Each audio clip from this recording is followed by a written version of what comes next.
So yes po mga ka-surprise. This is the moment of truth.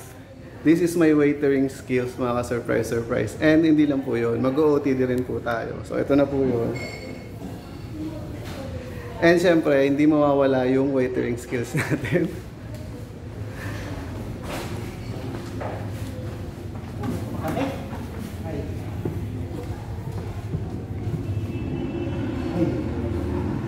So ito po yung plate na binubuhat po natin. Let's say maraming orders, ganyan, or maraming requests. So ilalagay lang po natin dito mga surprise like this.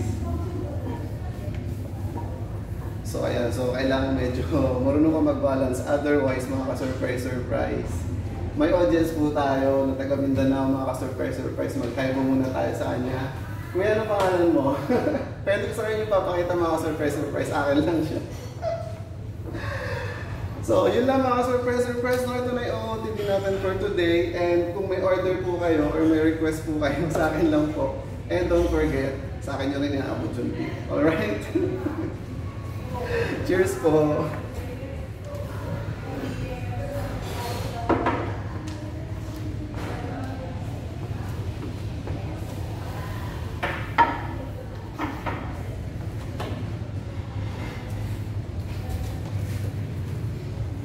Gusto ko rin palang pakita sa inyo yung stairs mga ka-surprise. Ayan. Nakita ba ako? Parang di yata ako nakita. But anyway.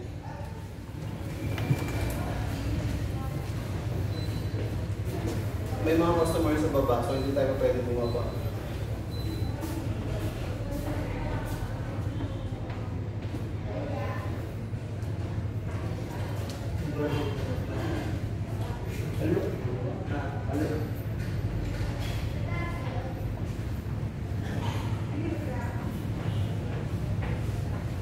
And that's it mga ka-surprise. Marami pong salamat sa panonood. And feeling ko marami-rami pa po tayong pagsasamahan dito sa, what do you call this?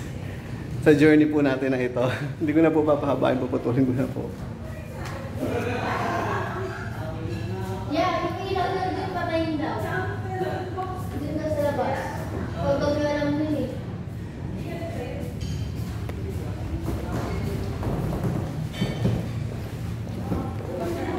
Bababa po tayo.